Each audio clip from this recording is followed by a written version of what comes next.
Long term ఆ విధంగా ఆలోచిస్తాం మనం, ఖచ్చితంగా రియల్ ఎస్టేట్ కూడా మంచి భవిష్యత్తు కనపడుతుంది. అంటే ఇట్లాంటి టైంలోనే రియల్ ఎస్టేట్ ఇన్వెస్ట్ చేసే వాళ్ళకి కరెక్ట్గా ఆ టైం వచ్చేలాగా మంచి లాభాలు తెచ్చిపెడుతుంది. సో ఇలాంటి ప్రతి 5 సంవత్సరాలకు ఒకసారి వస్తూనే ఉంటుంది. సో ఆ టైం కింద సరైన టైంలో చూసుకొని ఇలాంటి టైంలో ఇన్వెస్ట్ చేసిన వాళ్ళంతా మంచి లాభాలు అయితే పొందారు. సో ఇప్పుడు ఇన్వెస్ట్ చేసే వాళ్ళకి మంచి ఫ్యూచర్ అయితే ఉంటుంది అంటున్నారు. దాంతోపాటు మీరు అన్నట్టు చాలా కంపెనీస్ లే ఆఫ్ ప్రకటిస్తూ ఉన్నాయి, చాలా జాబ్స్ పోతున్నాయి. సో వీళ్ళందరూ ఇప్పటికే దాదాపు ఎంతో కొంత రియల్ ఎస్టేట్లో ఇన్వెస్ట్ చేస్తూ ఉంటారు. కానీ బయటకు వచ్చిన తర్వాత కూడా ఏంటంటే ఎంతో కొంత రేపు వాళ్ళకి భవిష్యత్తుకి అవసరమైన అవసరాలు తీర్చడానికి ఇదే కనపడుతున్నట్టు కూడా మనకు కనిపిస్తుంది. సో దీన్ని ఎలా చూడొచ్చు అంటారు? ఇంకో విధంగా కూడా చూస్తే మనం పాజిటివ్ ప్రాస్పెక్ట్స్ చూసుకుంటే ఈరోజు అమెరికా నుంచి కూడా ఏంటంటే చాలా వరకు అక్కడ ఉన్న పరిస్థితులు ఏంటంటే అంత ఫేవరబుల్గా లేదు. ఏది మన భారతీయులకి ఎన్ఆర్ఐస్కి ఫేవరబుల్గా లేదంటే వాళ్ళు మిగతా కంట్రీస్ని చూస్తున్నారు, కొంతమంది భారత్కి ఇండియాకే వస్తానికి ట్రై చేస్తున్నారు. అన్నప్పుడు అది ఒక విధంగా ఒక అవకాశమే ఇక్కడ. కానీ దానికి తగ్గట్టు కొన్ని పాలసీస్ ఎన్ఆర్ఐకి కొంచెం ఫేవరబుల్గా ఉండేట్టుగా ఇక్కడ ఇన్వెస్ట్మెంట్ పాలసీస్ కొన్ని తీసుకొస్తే వాళ్ళు ఇన్వెస్ట్మెంట్, ఎందుకంటే ఒకప్పుడు బ్రెయిన్ డ్రెయిన్ అంటే హైయెస్ట్ బాగా చదువుకున్న వాళ్ళు ఐఐటి క్యాండిడేట్స్ సైంటిస్టులు అమెరికా వెళ్ళి మంచి ఫ్యూచర్ కోసం అమెరికా మంచి డబ్బులు సంపాదించాలని కొంచెం అమెరికా వెళ్ళేవాళ్ళు. కానీ ఇప్పుడు అక్కడ ఉన్న పరిస్థితులు సక్రమంగా లేకపోవడం వల్ల భారత్కి రావడానికి అవకాశం ఉంది. దాన్ని ఉపయోగించుకొని ఇక్కడ పాలసీ కొంచెం చేంజ్ చేస్తే అట్రాక్ట్ వచ్చేసి they going to settle here. వాళ్ళకు కూడా ఇల్లు కావాలి కదండి, వాళ్ళకు కూడా ఫేమస్ ఏదో ఒక విధంగా ఎప్పుడైతే మన ఇక్కడికి రావాలంటే చాలామంది దృష్టిలో mind set, NRI mind set అనేది మారిందండి.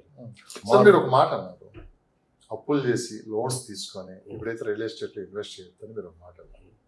సో లోన్ రాకుండా అసలు మన ఇల్లు కానీ ఒక ప్లాట్ కానీ ఏది కొనలేము, డైరెక్ట్గా క్యాష్ అవ్వదు. ఓకే, అప్పులు చేయకుండా మరి రెండు కాకుండా ఎలా? నేను చెప్పాను కదా ఒకటేనండి, ఇప్పుడు పరిస్థితుల్లో నేను 10% అనేది 10% ఎంత అండి. కానీ ఇప్పుడున్న పరిస్థితుల్లోనే రేట్లు కొంచెం రీజనబుల్ గా ఉన్నాయి కాబట్టి చూడండి ఇన్వెస్ట్ చేసే వాళ్ళకి ఇప్పుడు క్యాష్ నుంచి ఇప్పుడు లోన్స్ అనేది కూడా ఇప్పుడు బ్యాంక్స్ కూడా చాలా స్ట్రిక్ట్ చేసినాయి. ఇప్పుడు మీకు జాబ్ పరంగా ఈజ్ ఇన్సెక్యూర్, జాబ్ పరంగా ఇన్కమ్ లేదు, కానీ అసెట్స్ ఉన్నాయి అనుకోండి వాళ్ళకి, లేకపోతే ఓన్ ఫండ్స్ ఉన్నాయి అనుకోండి, కొనుక్కునే వాళ్ళకి మంచి అవకాశం ఉంది. కానీ మరి ఎక్కడ కొనాలా, ఏ లొకేషన్స్ కొనాలా, ఒక ఇంపార్టెంట్ అంటే నా దృష్టిలో ఏ రేటుకి కొనాలనేది చాలా ఇంపార్టెంట్. చాలా తక్కువ మంది చెప్తారు ఏ రేటుకి కొనాలా. సో మీరు రేట్లు అన్నారు, సో ఏ రేట్లకి కొంటే మనకి మంచి అప్రిషియేషన్ వస్తుంది? ఏ రేట్లు కొనే రేట్ అనేది అగైన్ నేను నా దృష్టిలో మిగతా వాళ్ళు చెప్పినట్టు లొకేషన్ కన్నా రేట్ అని చెప్పాను.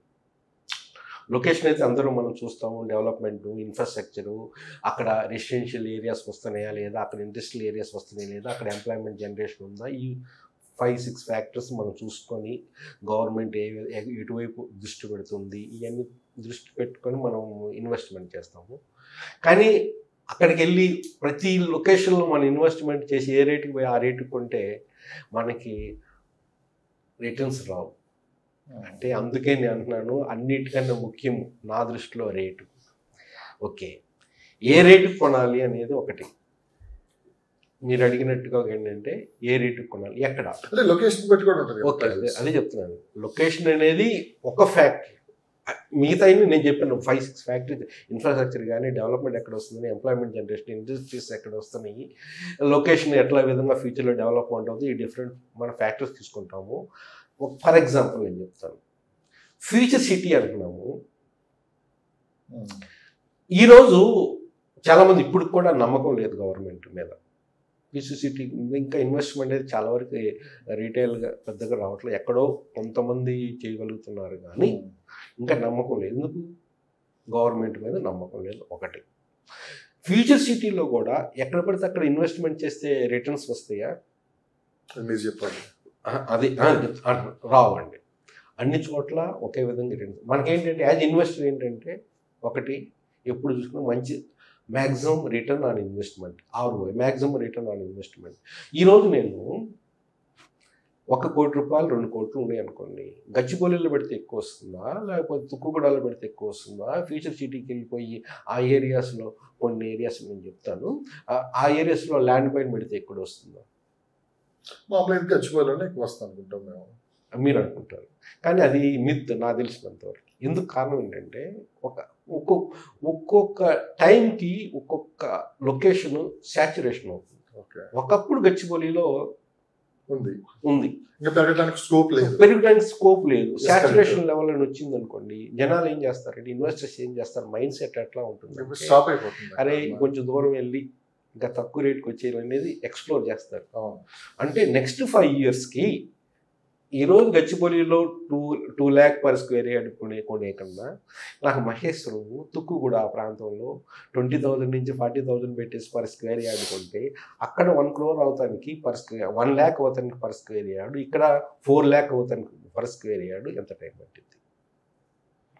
అట్లనే ఫ్యూచర్ సిటీ ఏరియాలో కూడా కొన్ని ప్రాంతాల్లో less than 10,000, 8,000 per square yard ప్రాంతాలు కూడా ఉన్నాయి.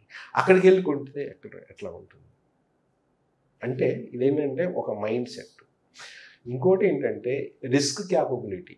మీరు ఎంతవరకు రిస్క్ తీసుకుంటారు, మీకున్న రిస్క్ ఫ్యాక్టర్ క్యాపబిలిటీ నాకు ఉండకపోవచ్చు, మళ్ళీ నాకు టైం ఫ్యాక్టర్, నాకున్న టైం మీకు ఉండకపోవచ్చు, నాకు ఎక్కువ టైం ఉంది, నాకు I'm patient, I'm not over night నాకు పెరగాలని లేదు, రిస్క్ నేను తీసుకోగలను అనేది. అందుకని ఏంటంటే ఇక్కడ ఏంటంటే మంచి అవకాశాలు ఉన్న ప్రాంతాల్లో మనం ఇన్వెస్ట్మెంట్ చేసి మంచి లొకేషన్స్లో, మంచి ఫ్యూచర్లో డెవలప్మెంట్ లొకేషన్స్లో మంచి రేటుకి, నేను కొన్ని చెప్తాను. ఫర్ ఎగ్జాంపుల్ తుక్కుగూడ అనుకోండి, తుక్కుగూడకి వెళ్ళిపోయి నాట్ మోర్ దెన్ 40,000 కన్నా పెట్టొద్దు అని చెప్తాను. ఫ్యూచర్ గ్రోత్ అవుతుంది, కానీ నేను ఎవరినే ఏం చెప్పకుండా రేట్ చెప్పకుండాను ఓన్లీ తుక్కుగూడకి వెళ్ళిపోయి కొనండి అన్నాం అనుకోండి, అక్కడే మనిషిని బట్టేసేసి అక్కడ 40,000 చేయడం, దాన్నే ఇంకో మనిషి వచ్చిన 50,000 చెప్పొచ్చు. కానీ రేట్ అనేది మనకు తెలియాలా, ఎంత రేటుకి ఆ లొకేషన్లో కొనాలి అనేది తెలియాలా. రేపు షాదనగర్ అనుకోండి, షాదనగర్ నేను చెప్తాను 10,000 కన్నా ఆ చుట్టుపక్కల 10-15 లోపే, 12,000 లోపే కన్నా ఎక్కువ పెట్టొద్దని చెప్తాం. ఆ రేటుకు దొరుకుతున్నాయి, కానీ అందరికీ తెలియవు. కొంతమందికి దాన్ని కొంచెం గైడెన్స్ ఉండి, కొంచెం ఆల్రెడీ రీసెర్చ్ చేసి ఆ విధంగా పట్టు ఉండే వాళ్ళకి, ఆ ఏరియా పట్టు ఉండే వాళ్ళకి దొరుకుతుంది. అంటే మనం ఏంటంటే ఇక్కడే యాక్చువల్గా ఒక గైడెన్స్ అనేది, ఒక ఏజెంట్ అనేది ఒక పాత్ర ఉంటుంది. అందరూ ఒక విధంగా ఉండరు. నాకు చాలా ప్లాట్లు ఉన్నాయి, మీరు చూసుకుంటే యూట్యూబ్లో కానీ ఎక్కడైనా కానీ ఎక్కువ మీరు చూడండి, ఎక్కువ చెప్పేది షాద్నగర్ అంటారు. ఎందుకు? బెంగళూరు హైవే అంటారు, షాద్నగర్ అంటారు ఎక్కువ. బెంగళూరు హైవే కానీ బెంగళూరు హైవేలో కూడా షాద్నగర్ మెయిన్ అంటారు. ఎందుకు? అక్కడ చాలా ప్లాట్స్ మించేస్తుంటాయి. అక్కడ ఉన్న రిటర్న్స్ ఇంకా నేను కందుకూరులో పెట్టమంటాను, లేదా కడతల్లో పెట్టమంటాను, తుక్కుగూడలో పెట్టమంటాను. ఇక్కడ రిటర్న్స్ అక్కడ రిటర్న్స్ మహేశ్వరంలో పెట్టమంటాను. అంటే ఏంటంటే ఎక్కడ సప్లై కూడా ఎక్కువ ఉందో అక్కడ రిటర్న్స్ అనేది తక్కువ ఉంటుంది. ఇప్పుడు మీ దగ్గర ఉంది పక్కనే ఏదో ఉందండి, OW లేకపోతే 4TM ఇవన్నీ ఈ చుట్టుపక్కల చాలా ఉన్నాయి వెంచర్స్. ఏది మన అపార్ట్మెంట్ ప్రాజెక్ట్స్.